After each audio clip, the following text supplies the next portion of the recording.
신문 읽어주는 남자입니다. 황교안 대표의 문재인 대통령을 향한 김정은의 대변인 발언에 한국당을 쏙 뺀 나머지 4당이 패스트트랙까지 합의하면서 한국당과 나머지 정당, 한국당과 청와대 사이의 관계가 완전히 틀어졌습니다. 동아일보입니다. 한국당 뺀 4당 패스트트랙 합의, 여당과 청와대가 하고 싶어하는 공수처 신설과 또 바른미래당이 하고 싶어하는 선거제 개편의 이익이 맞물렸습니다. 선거제 개편과 공수처 신설에 함께 합의를 하는 합의문에 4당 원내대표들이 어제 전격 합의를 한 겁니다. 그런데 한국당은 쏙 빠졌습니다.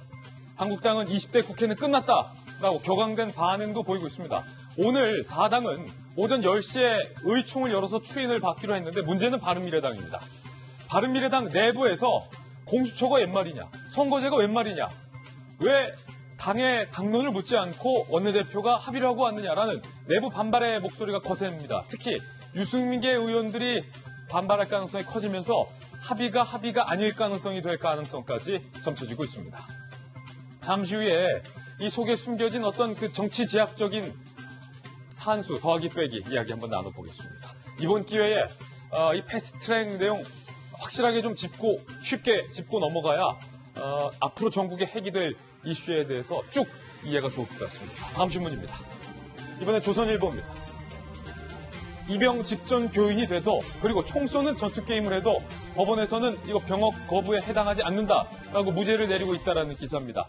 대법이 종교적 병역 거부 판단 후 1, 2심에서 135건을 줄줄이 무죄 판결을 냈다는 겁니다. 근데 이 무죄 판결을 낸 사례 중에서 정말로 입영 직전에 어떤 그 침례 의식을 받고 교인이 됐는데도 무죄가 선고됐고, 그리고 총을 들 수 없다라는 양심에 반하는 총 쏘는 전투게임을 해도 상관없이 무죄 판결이 나서 논란이 되고 있습니다. 다음 신문입니다. 이번엔 중앙일보입니다. 우크라이나 드라마 속의 인기 코미디언이 대통령 역할을 했는데 실제 대통령이 됐습니다. 볼로디미르 젤렌스키 후보가 80%에 육박하는 압도적인 득표율로 기성 정치인들을 꺾고서 대통령에 당선이 됐습니다. 이 사진은 우크라이나의 어떤 인기 드라마 속의 코미디언이 당선이 확정되는 순간 볼로디미르 젤렌스키 후보가 환호하는 모습입니다. 이 젤렌스키는 신당을 창당해서 대통령에까지 당선이 됐습니다. 기존 정치인이 아닌데 신당을 만들어서 대통령까지 당선된 사례는 아마 이번이 처음이 아닐까 싶습니다. 다음 신문입니다. 이번엔 경향신문입니다. 미국이 이란 원유 수출을 제로하겠다라고 선언을 했습니다. 이 선언의 후폭풍은 우리나라 석화업계로 이어집니다. 한국은 그동안 이란의 원유를 수입해 왔는데 이로써 대한민국은 이란의 기름을 수입할 수 없게 되기 때문에 원유를 수입하는 한국 정유업체들의 타격이 불가피할 것으로 예상이 됩니다. 한국 등 8개국 금수 예외 종료가 됐다는 거죠. 미국은 그동안 계속해서 이란 정부를 향해서 제재로 압박을 해왔는데 이란 정부가 미사일 개발을 하고 핵 개발의 끈을 놓지 않는 것을 두고 트럼프 대통령은 이란의 군대를 테러 집단으로 규정하기도 했습니다.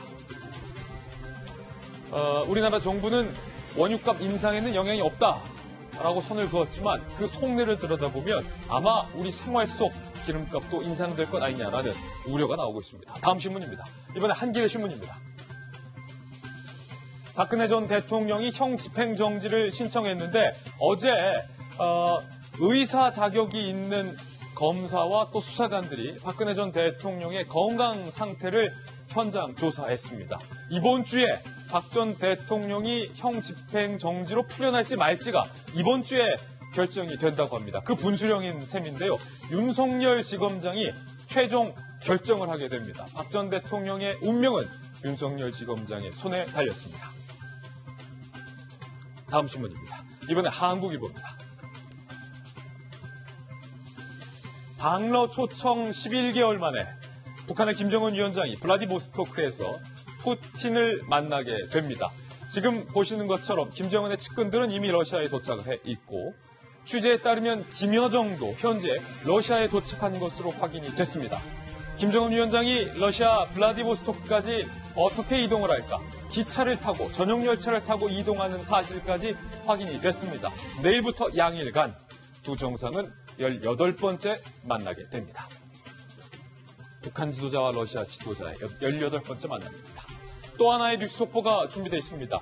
경기 연천군의 이 비무장지대에서 어젯밤부터 산불이 발생을 했습니다. 어젯밤 늦은 시각이기 때문에 산림청 헬기가 출동을 하지 못했지만 오늘 해가 밝는 대로 산림청 헬기 2대가 즉각 이 비무장지대로 출동을 해서 현재 산불을 진화 중에 있습니다. 다행히 인명피해는 현재 없는 것으로 확인이 됐고 비무장지대 내에서 불이 타오르고 있는데 이 불이 타오르고 있는 세로 길이가 3.5km 정도로 상당히 꽤 큰 범위로 산불이 번지고 있습니다. 우리 산림청이 진화에 총력을 다하고 있는 만큼 산불의 진화 소식도 조속히 기대를 해보겠습니다. 지금까지 신문 읽어주는 남자였습니다.